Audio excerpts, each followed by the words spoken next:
Oscar Piastri set the fastest lap of the day at Albert Park with a 1 minute 19.729 seconds. But that is not the real story. The real story is the 1-second gap between Piastri and his own teammate, Lando Norris, caused by a clutch malfunction that limited Norris to just 7 laps in FP1. And while that gap alone would have been enough to dominate the headlines, something far more significant was unfolding in the Aston Martin garage.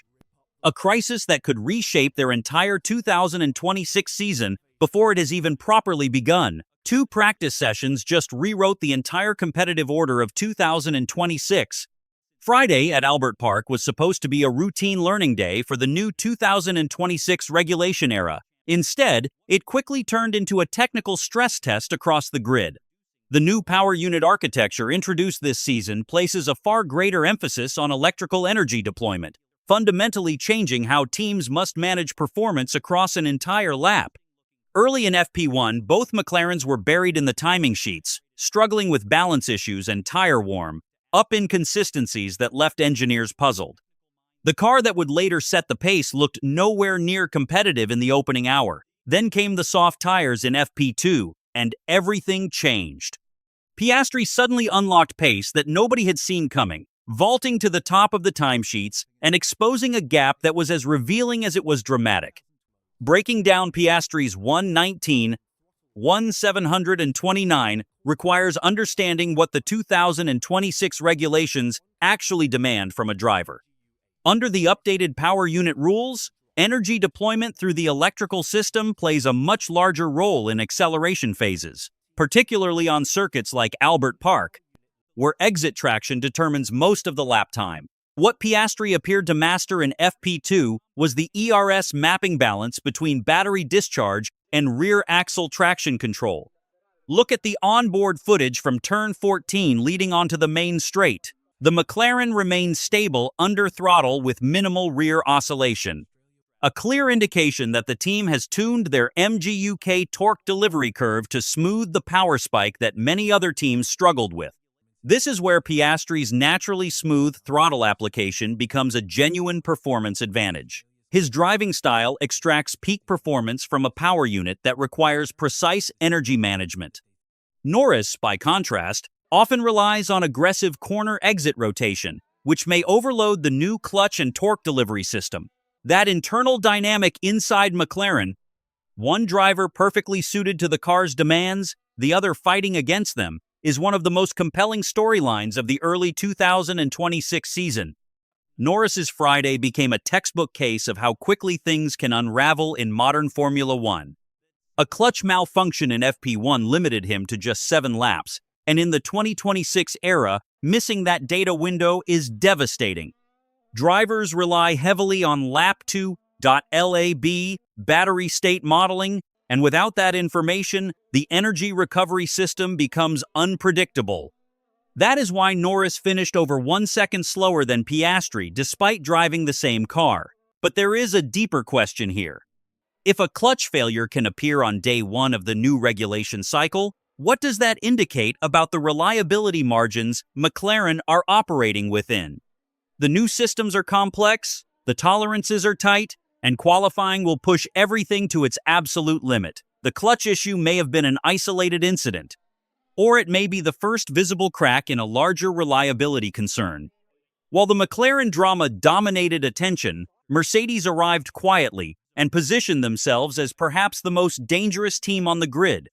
Kimi Antonelli, in just his second Formula One weekend, finished FP2 with a 1 minute 19.943 seconds, just 0.214 seconds behind Piastri. For a rookie to sit that close to the fastest lap of the session is not merely impressive, it is strategically significant.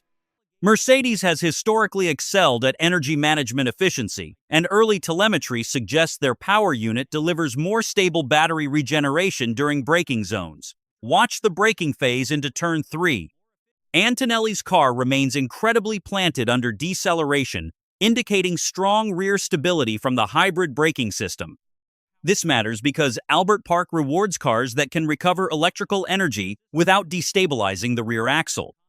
If Mercedes can consistently regenerate energy without compromising balance, they may hold a long-run advantage over McLaren, meaning their true threat may not fully emerge until race distance reveals the gap between short-run pace and sustained performance. Ferrari finishing 4th and 5th with Lewis Hamilton at 1 minute 20.049 seconds and Charles Leclerc close behind may look modest on paper, but the data from their garage tells a different story. Multiple engineers in the paddock noted that the Ferrari power unit showed exceptional launch torque during simulation runs. That aligns with their well-established reputation for explosive race starts. Even if Hamilton and Leclerc begin from the third row, their cars could potentially reach turn 1 ahead of the field thanks to superior traction off the line. Speaking of Hamilton, his FP2 session included a moment that highlighted exactly how dangerous these new hybrid systems can be. Franco Colapinto lost power entering the main straight but remained on the racing line, forcing Hamilton, traveling at nearly 300 kilometers per hour, to take immediate evasive action. When a power unit suddenly drops electrical output, the car can lose acceleration instantly, creating dangerous speed differentials between drivers. It was a reminder that reliability is not just a performance concern, it is a safety one. Max Verstappen had his own uncomfortable moment at turn 10, running through the gravel trap after losing rear stability. Red Bull appears to be fighting a rear balance issue caused by the interaction between their new aero platform and power delivery curve. Notice how Verstappen's car snaps slightly mid-corner before he runs wide. That is often a sign that the underfloor airflow is stalling when throttle input increases, reducing rear downforce at exactly the wrong moment. For the reigning Constructors' Champion, this is a genuinely concerning pattern.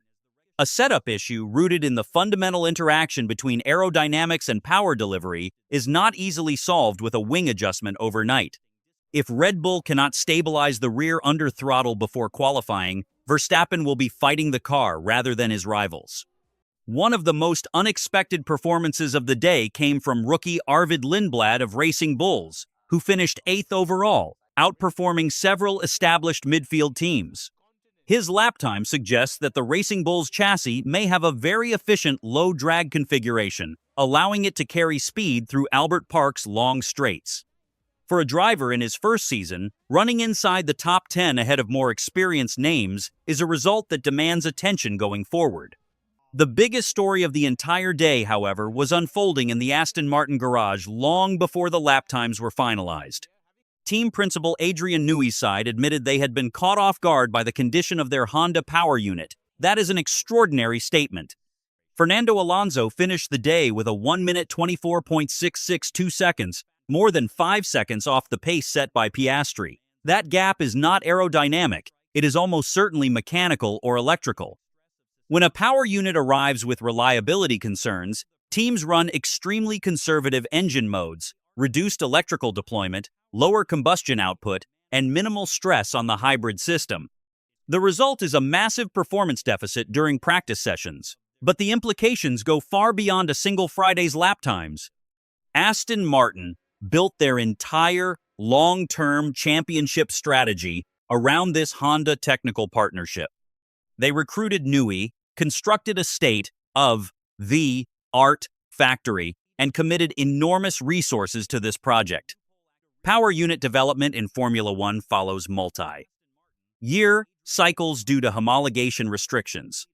If Honda's architecture proves flawed at the start of the regulation cycle, Aston Martin may be stuck with fundamental limitations until the next development window opens, potentially delaying their championship ambitions by years. After just 2 practice sessions, a provisional hierarchy is already forming for the 2026 season. McLaren holds a strong baseline but carries reliability questions. Mercedes look technically efficient and quietly dangerous. Ferrari may not lead on Saturday, but they are built for race day. Red Bull are searching for rear balance that may require more than one night to find. And Aston Martin could already be facing a reliability crisis before their first qualifying session has even begun. 3 questions now define what comes next. Can Norris fix his clutch issues and close the 1 and 2 gap to Piastri by qualifying? Will Mercedes' energy efficiency advantage translate into a race distance edge that their single lap times are not yet showing? And how serious are Aston Martin's Honda problems? Is this a fixable setup issue or the beginning of a much deeper structural problem? The competitive picture of the 2026 season is already shifting, and the weekend has barely started. Drop your prediction for the race winner in the comments, and make sure you are subscribed so you do not miss what happens next.